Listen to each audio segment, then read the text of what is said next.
십자가가 능력입니다. 감사합니다. 오늘 이 땅을 사는 사람들의 죽음은 가지각색인 것 같습니다.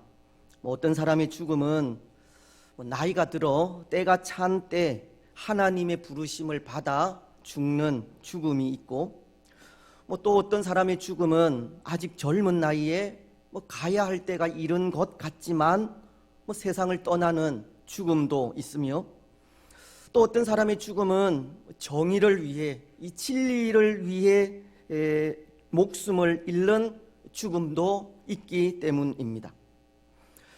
그런데 이런 죽음들은 나름대로 다 그 의미가 있는 것 같습니다. 때로 나이가 들어 때가 찬 때 죽는 죽음은 주어진 삶에 최선을 다하다 하나님께서 쉬라 하실 때 쉬는 죽음으로 어떤 면에서 참 멋있고도 부러운 죽음이라 생각하기도 합니다. 창세기서 25장에는 이 아브라함의 죽음이 기록되어 있는데요, 8절은 이렇게 말씀하고 있습니다. 그의 나이가 높고 늙어서 기운이 다하며 죽어 자기 열조에게로 돌아가매.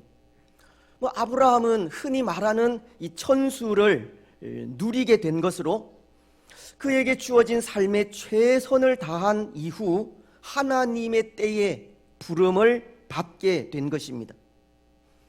하지만 또 이와는 반대로 아직 젊은 나이에 가야 할 때가 이르지만 세상을 떠나는 이 죽음도 있습니다. 이런 경우는 우리를 참 안타깝게 하는 죽음으로, 이 죽음이라고 하는 것이 인류가 지은 죄와 이 타락의 산물임을 여실히 보여주는 것이 아닌가 합니다. 창세기서는 2장 17절을 통해 이렇게 말씀하시기 때문입니다. 선악을 알게 하는 나무의 열매를 먹지 말라. 먹는 날에는 반드시 죽으리라 하시니라. 여기 이 죽음은 이 영과 육에 대한 죽음으로, 영적으로는 하나님과의 이 단절을 의미하고, 육적으로는 그 지은 바 흙으로 돌아가는 것을 말하는 겁니다. 때로 아직 젊은 나이에 죽는 죽음은 그것이 이 죄의 결과라는 것을 보여주는 일이라는 겁니다. 또한 죽음에는 이 정의를 위해 진리를 사수하다 죽는 죽음도 있다고 하였는데요, 진리를 사수하기 위해서나 나라를 지키기 위해서 또는 하나님의 나라를 위해 순교하는 죽음도 있는 겁니다. 그러한 죽음은 이 고귀한 죽음이 아닐 수가 없습니다. 예수님은 요한복음 12장 24절을 통해 이런 말씀을 하셨습니다.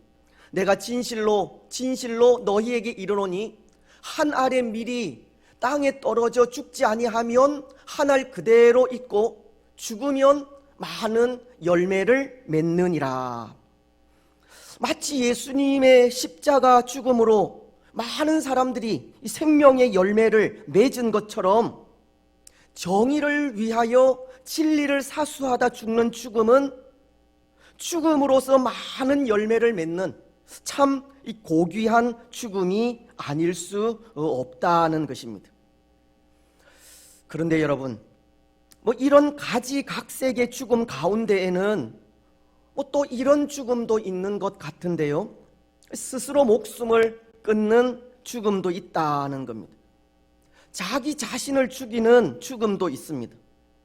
예수님을 은 30냥에 팔아버리고 양심의 가책을 받아 스스로 죽은 가롯 유다가 그런 경우입니다. 마태복음은 27장 3절로 5절을 통해서 이렇게 말씀하십니다.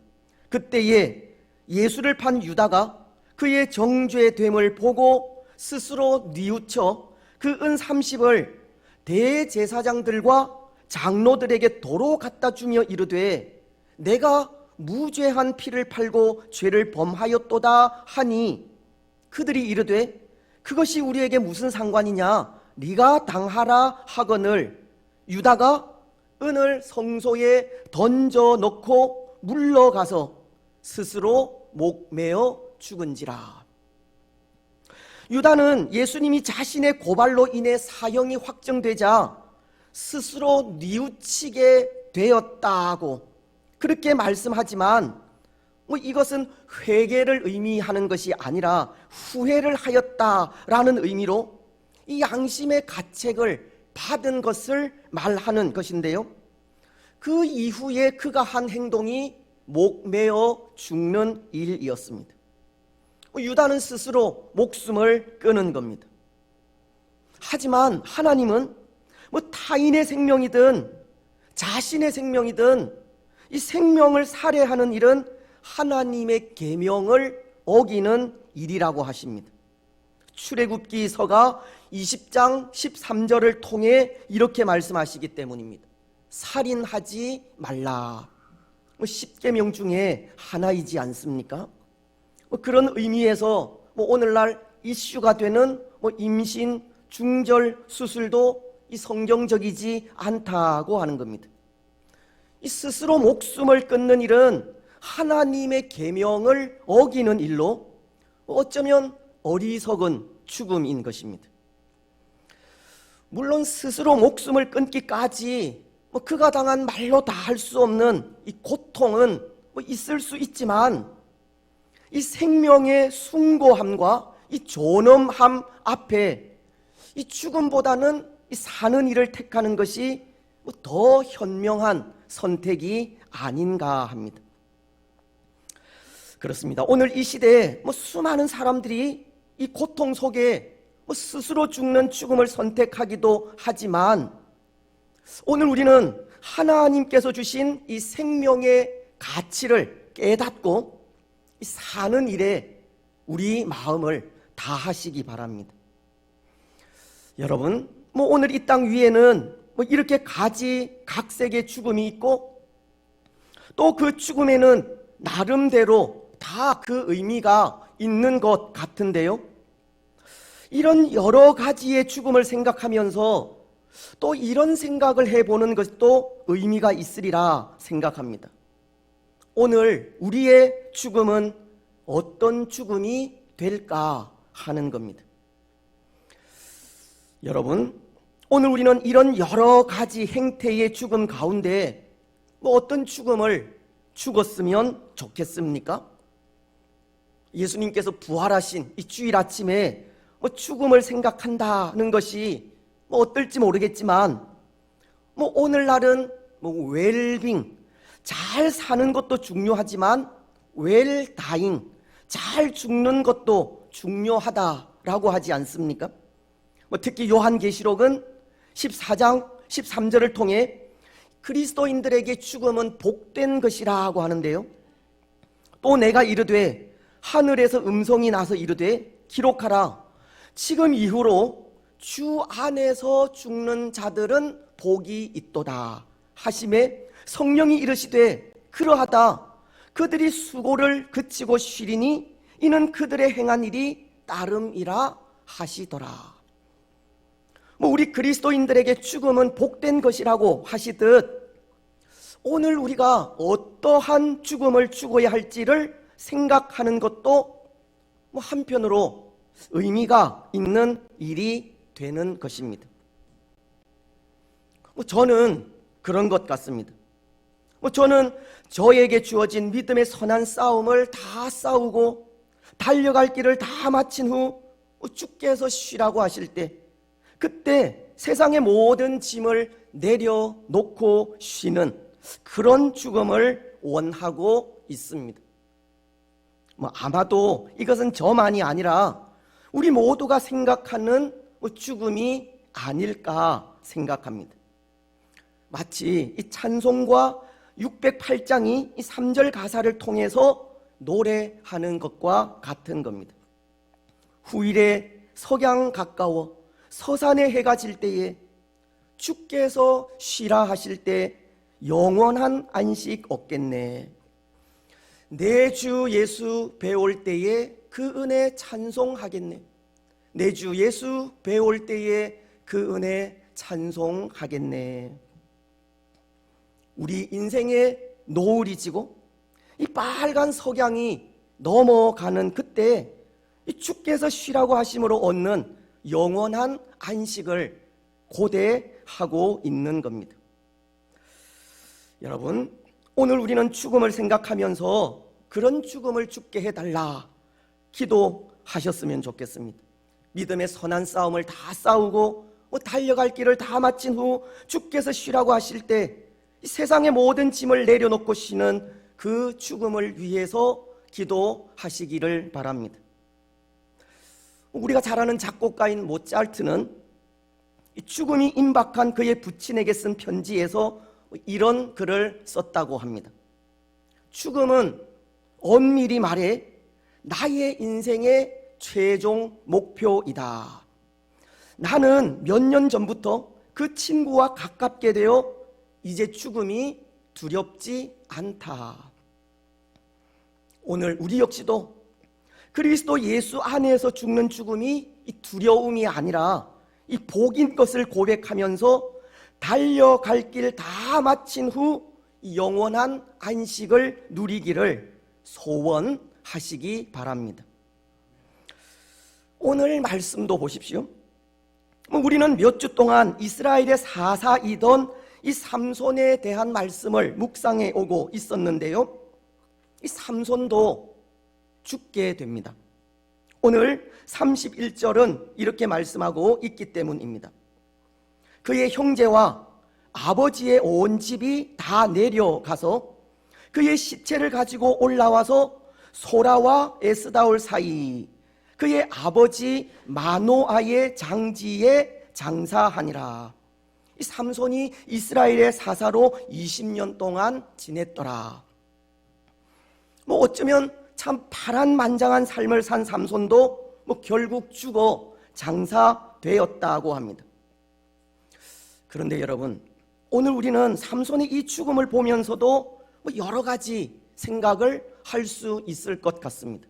왜냐하면 어떻게 보면 이 삼손은 28절로 30절과도 같이 그의 백성과 하나님의 나라를 위해 힘써 싸우다 장렬한 최후를 맞이한 것 같기도 하고, 또 어떻게 보면 블레셋 사람들과 함께 자기 자신을 죽이는 이 자살로 그의 생이 끝나는 것처럼 보이기도 하기 때문입니다. 그렇지 않습니까?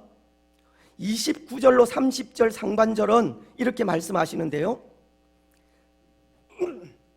삼손이 집을 버틴 두 기둥 가운데 하나는 왼손으로 하나는 오른손으로 껴 의지하고 삼손이 이르되 블레셋 사람과 함께 죽기를 원하노라 하고, 때로 30절 하반절이 그가 죽을 때에 죽인 자가 살았을 때에 죽인 자보다 더욱 많았더라, 이 말씀을 통해서는 이스라엘과 하나님의 나라를 위해 장렬하게 죽는 죽음처럼 보이기는 하지만 집을 버틴 두 기둥 가운데 하나는 왼손으로 하나는 오른손으로 껴 의지하고 블레셋 사람과 함께 이 죽기를 원한다라는 말씀을 통해서는 마치 이 자신을 죽이는 이 자살과도 같은 모습을 보이고도 있다는 겁니다.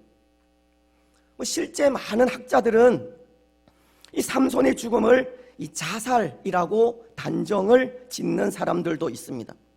예를 들면 마크 에토베리라고 하는 사람은 삼손 신드롬이라는 책을 통해서 이 삼손에 대해서 실패한 남자로 묘사하고 있는데요, 아마도 그것이 이 삼손에게는 이 탁월한 은사가 있었음에도 불구하고 비참하게 죽어간 죽음 때문에 그렇게 묘사한 것이 아닌가 합니다. 삼손의 죽음을 이 자살로 결론을 짓고 자살로 인해 삼손은 실패한 남자였다고 평가한 것이 아닌가 한다는 것입니다. 하지만 저는 생각에 그럼에도 이 삼손은 이 주어진 사명을 다 하고 죽은 죽음이라 생각을 합니다. 여러분들은 어떻습니까? 혹 어떤 생각을 가지고 있습니까? 오늘 삼손의 이 죽음이 사명을 다한 죽음이겠습니까? 아니면 실패한 남자로서 자신을 죽인 비참한 죽음이겠습니까? 비록 사사로서 주어진 사명을 잘 감당하지 못하고 비참한 최후를 맞이하고 있는 것 같기는 하지만, 그럼에도 그 마지막은 성령의 감동을 받아 이스라엘의 적인 블레셋 사람들을 살았을 때보다 죽으면서 더 많이 죽이는 하나님 백성으로서의 삶, 이 사사로서의 삶을 다하는 죽음을 죽었다, 그런 생각이 들지 않습니까?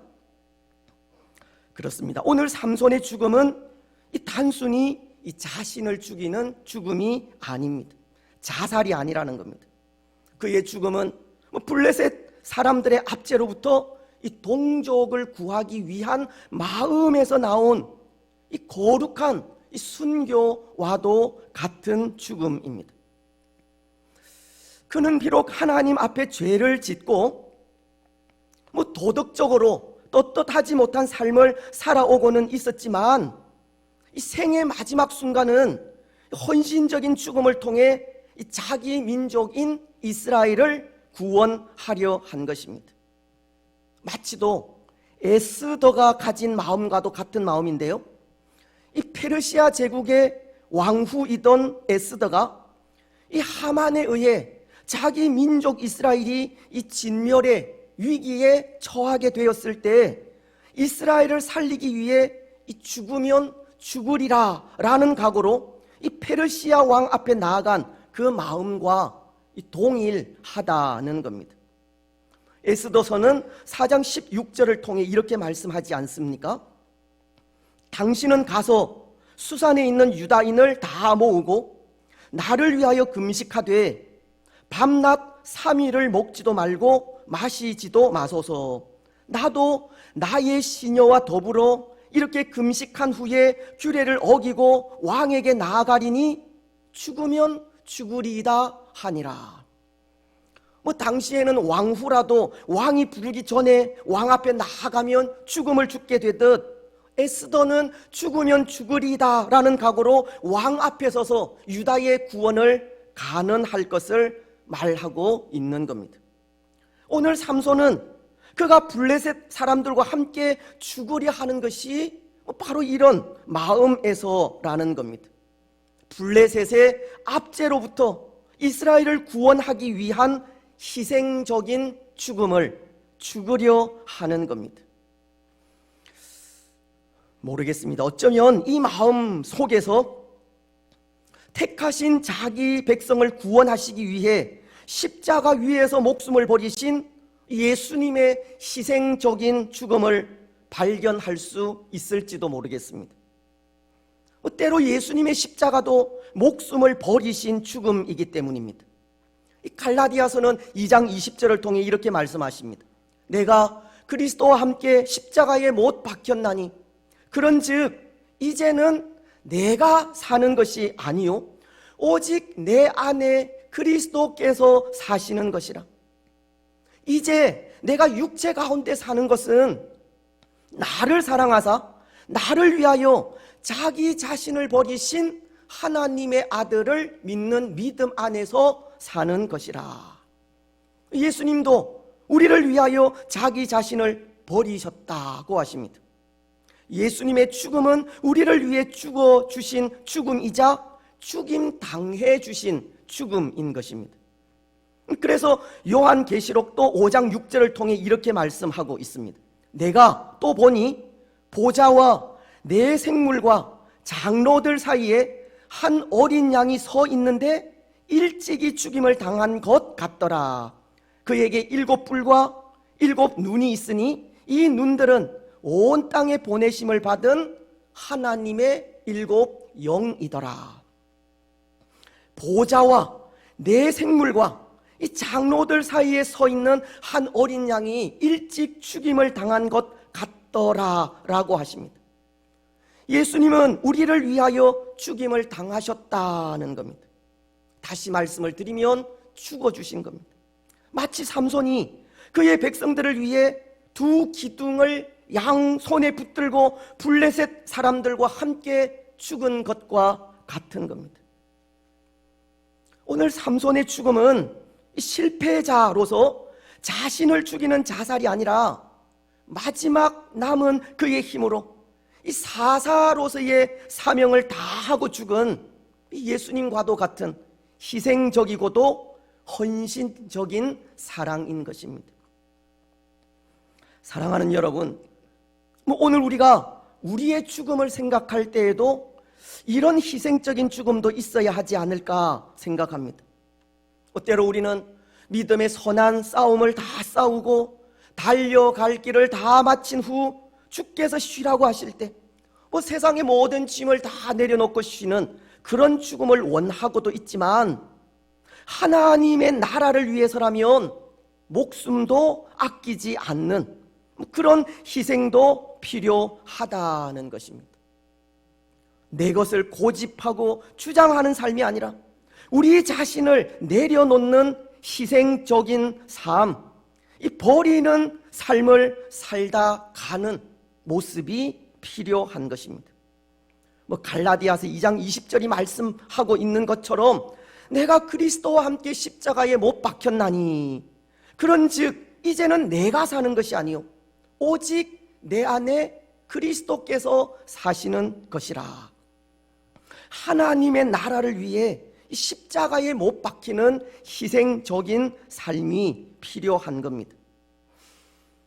사랑하는 여러분, 오늘 우리는 우리 자신을 버리는 희생적인 삶을 사시기 바랍니다. 사람들과의 관계 속에서 이기려고만 하지 말고 져주기도 하고 나의 유익만을 구하는 것이 아니라 손해를 보기도 하며 교회를 위한 것이라면 우리 자신을 내려놓을 줄도 아는 그런 삶을 살아가시기 바랍니다. 그래서 그런 삶을 통해 희생적이고도 헌신적인 삶을 살다 가는 복된 인생이 되시기를 바랍니다. 그래서 그런 의미에서 이런 생각을 해봅니다. 오늘 삼손이 이 들릴라에 의해 힘의 비밀이 밝혀지고 블레셋 사람들에게 붙잡혀 머리가 밀리며 이 눈이 뽑혀 맷돌을 돌리는 참으로 비참한 처지가 된 것이 오히려 삼손에게는 잘된 일이 아닐까 하는 생각을 하게 된다는 겁니다. 왜냐하면 바로 그 일이 오늘 삼손에게 이스라엘을 위해 희생적이고도 헌신적인 죽음을 죽게 하는 이 기회를 주었기 때문입니다. 삼손이 사사로서 자신의 사사됨을 다시 한번 되새길 수 있는 기회를 주었기 때문입니다. 만약 삼손이 힘을 잃지 않았다면, 그래서 눈이 뽑혀서 맷돌을 돌리는 그 비참한 처지에 빠지지 않았다면, 그것으로 블레셋 사람들에 의해 조롱거리가 되지 않았다면, 삼손은 그의 반복되는 죄로 인해 사사로서 평생 그 사명을 깨닫지 못하고 하나님과 이스라엘의 근심이 되었을지 모르는 겁니다. 그렇지 않습니까? 하지만 그의 힘의 비밀이 알려지고 붙잡혀 이 머리가 밀리고 이 맷돌을 돌리는 사람들의 조롱거리가 되는 비참한 처지가 되자 그는 그제서야 자신의 정체성을 돌아볼 수 있게 된 것입니다. 삼손은 그가 당한 고난으로 비로소 이 사명을 회복할 수 있는 기회를 얻게 되었다는 겁니다. 시편은 119편 71절을 통해 이런 고백을 하지 않습니까? 고난당한 것이 내게 유익이라. 이로 말미암아 내가 주의 율례들을 배우게 되었나이다. 시편 기자는 고난으로 말미암아 주의 율례를 배우게 되었다라고 이 고난이 주는 유익을 고백하고 있듯이 고난이 삼손을 하나님 앞으로 인도하게 된 것입니다. 물론 의미는 다를 수 있지만 고통을 당한 이후 그제서야 삼손은 잘못을 깨닫고 하나님 앞에 서게 된 것입니다. 그렇습니다. 오늘 삼손이 그런 겁니다. 그는 그가 당한 비참한 상황 속에 그제서야 하나님 앞에 설 수 있게 되었습니다. 눈물로 회개하면서 하나님 앞에 나아갈 수 있었고 그 사명을 비로소 회복할 수 있었습니다. 28절은 이렇게 말씀하기 때문입니다. 삼손이 여호와께 부르짖어 이르되 주 여호와여 구하옵나니 나를 생각하옵소서. 하나님이여 구하옵나니 이번만 나를 강하게 하사 나의 두 눈을 뺀 블레셋 사람에게 원수를 단번에 갚게 하옵소서 하고, 삼손에겐 비로소 자신의 잘못이 보이게 된 것이고 그 잘못을 뼈저리게 회개하게 된 것이며 하나님의 은혜를 구하게 된 것입니다. 지도자로서 백성을 잘못 인도한 과오, 날 때부터 나실인이던 자신의 직분을 잘 감당하지 못하고 망령되이 행한 행동, 그는 맷돌을 돌리면서 뼈저린 후회와 회개를 하였고 하나님께 부르짖어 도움을 요청하기까지 어쩌면 그는 새로워지게 된 것입니다. 사랑하는 여러분, 이 죄가 더한 곳에 하나님의 은혜가 넘친다는 이 로마서의 말씀을 기억하십니까? 내 죄로 인해 죽게 되었다고 고민하며 아파할 때 하나님의 도우심이 임하는 것을 기억하십니까? 아마 오늘 삼손의 모습이 그런 모습이 아닌가 합니다. 자신의 죄로 인해 아파하면서 죄 많은 자신에게 하나님의 은혜가 임하기를 간절히 사모하고 있는 모습입니다. 그렇습니다. 사랑하는 여러분, 오늘 우리도 이 고난을 당해보지 않으면 하나님 앞에 서지 못할 수 있고 고난 없이는 주의 율례를 배우지 못할 수도 있습니다. 우리의 죄로 아파하고 우리의 잘못으로 고통스러워하며 우리의 연약함으로 하나님께 회개하며 나아가지 않으면 위로부터 주어지는 한량 없는 하나님의 은혜가 우리 가운데 임하지 않을 수 있다는 겁니다. 고난이 우리로 하여금 하나님 앞에 세우게 하고 고난 가운데 하나님 앞에 서서 하나님의 은혜를 사모하며 부르짖을 때 하나님의 한량 없는 은혜가 더욱더 충만하게 넘치게 되는 겁니다. 그래서 그 은혜로 다시금 사명을 회복하여 헌신적이고도 희생적인 삶을 살아갈 수 있는 겁니다. 여러분, 오늘 우리는 이 고난이 우리에게 유익인 것을 고백하시기 바랍니다. 고난으로 인해 하나님 앞에 서는 우리가 되시고 하나님 앞에 서되 우리의 죄를 들고 서시기 바랍니다. 그리고 우리의 죄로 인해 아파하며 부르짖는 부르짖음으로 새롭게 변화되는 은혜를 입으시기 바랍니다. 이제 말씀을 맺겠습니다. 사랑하는 여러분, 오늘 삼손은 비록 블레셋 사람과 함께 죽는 최악의 죽음을 당하게 되지만 그 죽음은 사사로서 그의 직분에 합당한 죽음이었습니다. 때로 그의 삶은 사사로서 하나님이 기뻐하시는 삶을 변함없이 살아들이지는 못하였지만 그에게 고난이 유익이 되어 고난 속에 분명한 사명을 깨닫게 되었고 깨달은 사명 그대로 그 마지막은 하나님의 나라와 그의 백성들을 위해 희생적이고도 헌신적인 죽음을 죽게 된 것입니다. 여러분, 오늘 우리에게도 우리가 어떻게 죽을 것인가를 생각할 때 이 삼손의 죽음이 도전이 되지 않을 수 없는 것이, 그럼에도 삼손의 죽음은 사명을 다한 죽음이었기 때문입니다. 희생적이고도 헌신적인 죽음이었기 때문입니다.